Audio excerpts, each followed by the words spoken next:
Assalamualaikum warahmatullahi wabarakatuh.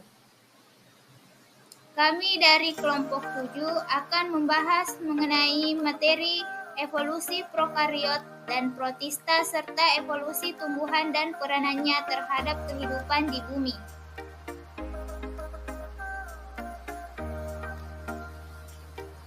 Adapun anggota kelompok dari kami yaitu terdiri dari Nurfadillah, Faradiba, Revalisa, dan Alia Revalina Erga.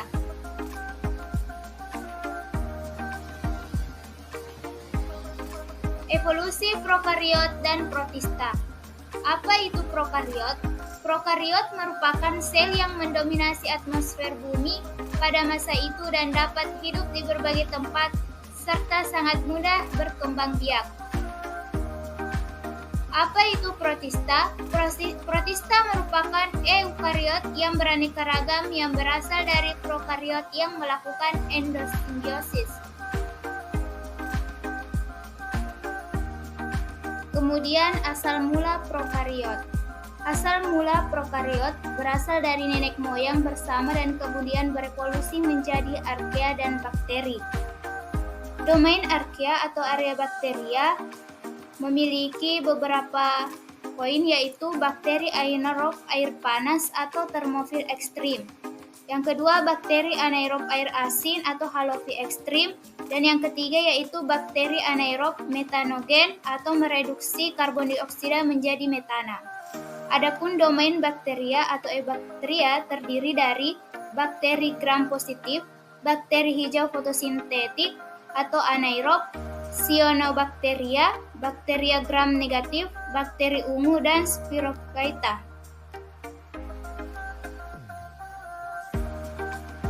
Kemudian ada bentuk umum prokariot. Yang pertama yaitu bentuk kokus atau bola. Bakteri memiliki berbagai bentuk yang dapat dikelompokkan menjadi 3 utama, yaitu kokus, basil, dan spiral. Kokus adalah bakteri berbentuk bulat seperti bola. Bakteri ini dapat hidup sendiri-sendiri atau berkelompok membentuk berbagai pola seperti berpasangan diplococcus, berantai panjang atau streptococcus, atau berkelompok menyerupai anggur staphylococcus. Selanjutnya, bakteri basil atau bacillus memiliki bentuk batang memanjang. Bakteri ini juga bisa hidup secara tunggal atau monobasil, berpasangan diplobasil atau membentuk rantai panjang atau streptobasil. Salah satu contohnya adalah Escherichia coli yang hidup di usus manusia. Kemudian ada bakteri spiral, memiliki bentuk melengkung atau bergelombang dan dibagi lagi menjadi 3 jenis yaitu spirillum atau spiral kaku, spirochaetas atau spirulentur, dan vibrio atau berbentuk koma. Contoh bakteri spiral adalah Vibrio cholerae penyebab kolera dan Treponema pallidum yang menyebabkan sifilis.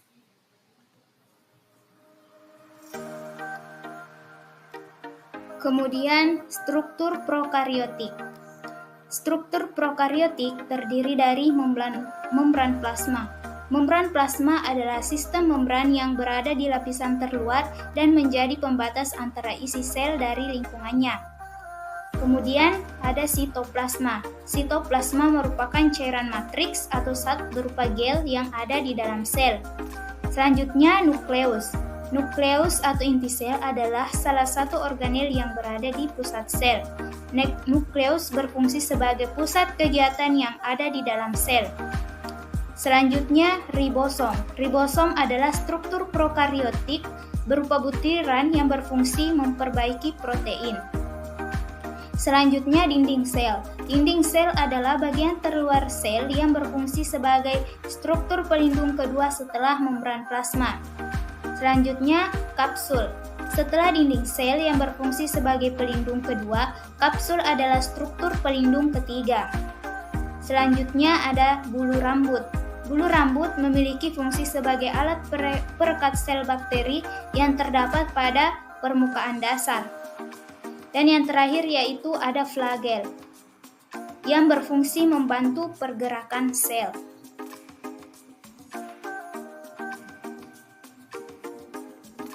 Selanjutnya ada cara prokariot memperoleh energi. Yang pertama itu fotoautotrof, adalah sel fotosintesis yang memanfaatkan energi cahaya dan karbon dioksida untuk mensintesis senyawa organik lain. Kemudian ada kemoautotrof, memerlukan karbon dioksida sebagai sumber karbon dan mendapatkan energi dengan cara mengoksidasi bahan anorganik. Energi kimia diperoleh dari H2S atau amoniak dan ion ferro, contohnya bakteri sulfur genus Sulfolobus. Kemudian ada fotoheterotrof, menggunakan cahaya untuk menghasilkan ATP tetapi juga menggunakan senyawa karbon organik. Selanjutnya ada kemoheterotrof, yang memerlukan molekul organik untuk sumber energi dan karbon, misalnya prokariot, protista, fungi, dan hewan tumbuhan tertentu. Sebagian besar prokariot adalah kemoheterotrof, misalnya prokariot pengurai atau saproba yang menyerap nutrit dari sisa bahan organik, prokariot parasit yang menyerap nutrin dari cairan tubuh inang yang masih hidup. Selanjutnya yaitu asal mula protista. Pada slide ini dijelaskan bahwa simbiosis sel-sel prokariota menimbulkan keanekaragaman sel. Sel yang hanya memiliki mitokondria akan berkembang menjadi sel hewan yang ditunjukkan pada gambar A. Sel yang memiliki kloroplas dan mitokondria akan berkembang menjadi sel tumbuhan yang digambarkan pada bagian B. Baik mitokondria maupun kloroplas berkembang menjadi organel dari sel eukariot. Protista mulai muncul di bumi sekitar 2 miliar tahun yang lalu, dibuktikan oleh fosil tertua lapisan Perkambrian. Berdasarkan gambar yang ditampilkan, asal mula sel eukariot dijelaskan melalui teori endosimbiosis. Teori ini menyatakan bahwa sel eukariotik terbentuk dari hubungan simbiosis antara beberapa sel prokariotik. Berikut adalah penjelasan detailnya. Yang pertama, nenek moyang prokariot. Gambar menunjukkan nenek moyang prokariot heterotrofik dan fotosintetik. Sel prokariot ini adalah organisme sederhana yang hanya memiliki membran plasma dan sitoplasma. Yang kedua, endosimbiosis awal. Sel prokariotik heterotrofik aerob kecil masuk ke dalam sel prokariotik yang lebih besar. Alih-alih dicerna, sel yang lebih kecil hidup di dalam sel besar dan menjadi simbiotik. Sel kecil ini kemudian berkembang menjadi mitokondria, organel yang bertanggung jawab atas respirasi sel pada sel eukariotik. Yang ketiga, endosimbiosis kedua. Selanjutnya, beberapa sel eukariotik awal yang telah memiliki mitokondria menelan prokariotik atau fotosintetis seperti cyanobacteria. Prokariotik fotosintetik ini berkembang menjadi kloroplas, organel yang bertanggung jawab atas fotosintesis pada tumbuhan dan alga. Yang keempat yaitu pembentukan sel eukariotik. Proses ini menghasilkan sel eukariotik dengan sistem membran internal yang kompleks, termasuk mitokondria untuk semua eukariot, dan kloroplas khusus untuk eukariot fotosintesis. Gambar menunjukkan tahap-tahap ini adalah secara berurutan.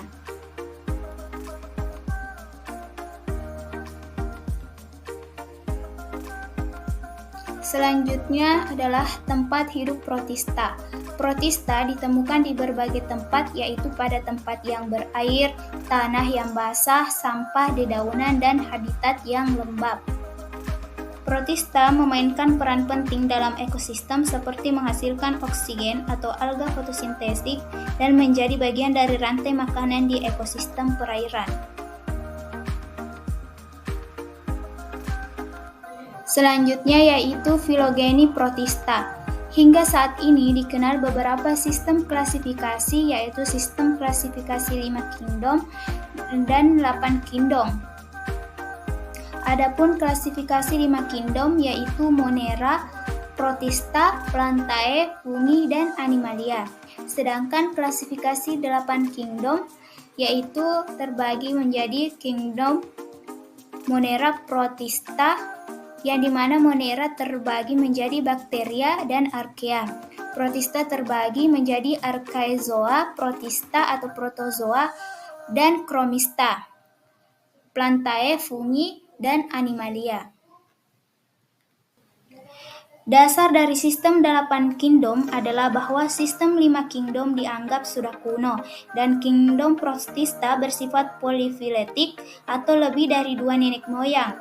Sistem 8 kingdom juga memperkenalkan pemecahan kingdom protista menjadi 3 kingdom baru, yaitu archaezoa, protista, dan chromista.